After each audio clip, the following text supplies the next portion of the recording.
We have devoted entire episodes to financial literacy. We love talking about it. We feel like this show is a part of it, and we take a great level of interest and attention when new courses are offered out there in the world. So today we're going to talk about one coming from the University of Toronto School of Continuing Studies and Wealthsimple Foundation.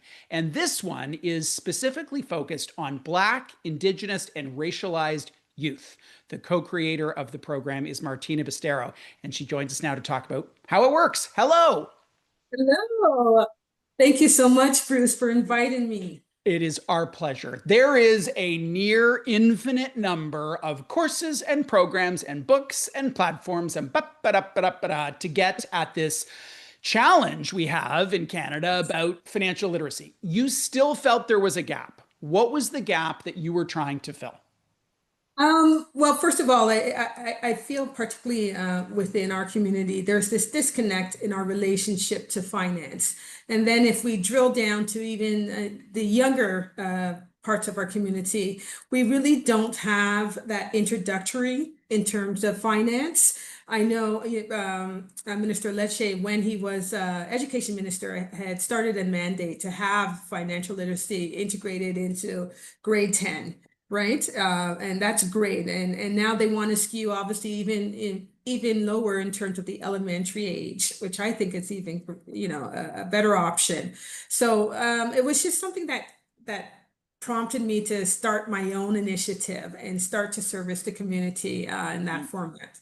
When you think about the curriculum that you've designed, and I'm sure Mhm. tested and got great feedback on, what Yeah. would you say are some of the differences, large and small, that Yeah. really get at what this particular demographic needs from a course like this? Well, great question. First of all, let's face it, the attention span, right? In terms of the age group, 3 minutes, I three tell you, minutes. That's all you've got. each year it gets, minimal. So that was key. And then obviously just meeting them where they're at, right? So we call it, in the Caribbean, giving sugar with the medicine, right? Mm. So I would tie in, celebs like Jay-Z and Dwayne De Rosario and individuals like that that are the kids and the youth know are high net worth individuals, but how did they amass their wealth? Right. And showing, how they did that. They had to learn about taxes, right? They had to learn about their credit score and they had to learn about home ownership, right? So just kind of meeting the youth where they're at. They seem to take that advice more from celebrities than say, Right. myself. Yeah, yeah. So integrating, that aspect was key. And obviously, as I said, the attention span, making it consumable in a Mm. shorter period of time. Every student, and we'd say this about all Canadians, every student's unique. But Yes. what are some of the through lines that connect this Black, Indigenous, and racialized youth that might be different from someone who is not those things, who grew up in, perhaps more privilege or an expectation around post-secondary, or, had a parent who worked in banking, those kinds of things. What are the through lines that link these folks together? I think a lot of it is, as I was mentioning earlier, is that a lot of them are first generation immigrants. And so finance wasn't necessarily discussed in the home. And I found that was a continual theme, right? When talking to, the younger audience, and I said, what's your relation to finance? How is finance discussed in the home? So really just kind of prompting them to even answer that question. They're like, huh, no one's ever asked me that. And then I sent them home and asked their parents, right? And so you kind of saw that generational gap, right? Where they're not really discussing finance in the home at an early age. And that's indicative of marginalized groups right now. And that's where I really wanted to kind of address the gap. Mm. When we think about the traditional high school curriculum that you referenced earlier, it's like a Yeah, mandatory unit in a math class or civics or yeah, whatever it is. yeah. Here, it's not mandatory. And in my experience, it's sometimes hard to kind of reel people in to help them understand the vested interest they have in Yeah. learning this kind of stuff. What has worked for you? In addition to the celebrities, Yeah. are there, I don't know, are there snacks? And great question. Pizza Pizza, if you're ever watching Yes, this, you could sponsor this. please, please, love to have you on board. We have, Wealthsimple, and I thought it was great partnering up with Wealthsimple because they've really addressed that age gap, right? They've met again their audience where they're at, making their mobile app very easy to navigate, really addresses the younger cohorts. And so that's why they were a key partner with us, and we're so happy to have them on board. But yeah, in terms of, obviously the celebrity is a key, and then, food is always a great a great way to kind of entice. But again, just making the content itself valuable. Mm, That was also, I got a lot of feedback. I did a bunch of pilot tests with actual kids, and they gave me, they said, okay, can you integrate an AI component? And mm, can you put in some what we call GIFs in the learning process, right? So there are breaks, there are learning outcomes, right? So small mm. tests that we put throughout modules was key. So they really helped structure it as well, getting their Mm. feedback. So that seemed to resonate well. How do you measure success in this way? And it's a tough question because this isn't, as I say, it's not like a mandatory high school course where you can say, oh, the minimum acceptable mark is 60% or whatever. Right. This is a school of continuing studies. How do you Yeah. even, I guess, think about and then measure success? Yeah, that's a great question. I mean, we do integrate, as I said, tests within the actual module. So there are learning outcomes, and they do have to pass a certain grade.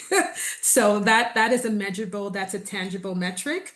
But I think also just in terms of the return rate, right? So if we continually have individuals registering for the course, word of mouth gets around within the community, that's also a metric in terms of show of Mm, success. And so we're very excited, having Dean Kirchhoff kind of champion this initiative. It's already sold out. And so right. we're looking for the newer cohorts to start, obviously, in the summer. Everyone's emailing me, and I feel so bad because, we're sold out already. And that's a good, thing to have. But, that's another measurable metrics, right? What does it look like? Is it virtual in class? Is it 10 sessions? Is it two? Are they 30 minutes or 3 hours? So it is virtual sessions for 6 weeks. Very, very in depth. As I said, there are modules where we do tests, and we have integrated learning. And again, I also have a version for the school boards. So we've been doing our pilot test with the Toronto District School Boards. And that is also integrated in terms of virtual. We've had the AI component, as I said, integrated with that as well. And for the younger kids, we keep them within hour intervals for the modules. Mm, Just that's kind of what the feedback we've gotten from them in terms of how long they can mm. sit still. And it seems to be working well with that. If you were to look ahead 5 years, what Yes. would you outline as accomplishments of the expansion of this program that you're particularly proud of? Well, for me, one of the key things was understanding personal income tax, right? I don't necessarily expect them to be accountants right now, but understanding how to read a T4, right? Understanding how to apply for a student loan, what it is in terms of your credit score. I think that's definitely 2, 3, 5 years from now, Mm, if I can see, the community as a whole getting a true understanding of what that is. And then mm, obviously that leads to home ownership. And then obviously that leads to generational wealth, right? So that's the high level full cycle that I'm sure. hoping for. Fingers crossed that this continues on the success trajectory that it is now. And for the program, it's, as I mentioned, it's offered as a part of U of T. Is this That's right. offered in 10 universities across the country? Are there five corporate sponsors? What's the 10 times version of what your course could look like if the universe cooperates and does what I say? Well, I mean, hopefully, Bruce, we get your company on board to help, and then we can obviously, align it. We've had interest right now. We've had interest with George Brown, who've kind of tapped my shoulders, and they want to offer it, obviously, for their student body. And then, of course, we love to replicate everything that we've done here at U Great. of T for all of the universities, and that's ideal. Just like as I mentioned, it be mandated for high school students. We'd love to have that option. I've even had individuals ask me for their parents, if Mm, I could do, an ad hoc version for the parents. So that I'm working great. on that as well. Does it have a funky name like Beyonce and your bank account? I mean, It should. I love that. I love that. okay, We're you can coining take that that. here. Yeah. Jay-Z and your 50 cents or Right? something. Yeah, Something like that. You got it. I that's love right. that. Martina, thank you so much for joining us to talk about your course today. I appreciate it. Wonderful. Thank you so much, Bruce, and to the community for inviting me out. It's been great. Mm. Martina Besteiro is the co-creator of a course offered as a part of the University of Toronto's Continuing Studies, School of Continuing Studies, in partnership with Wealthsimple Foundation. Its focus is on Black, Indigenous, and racialized youth.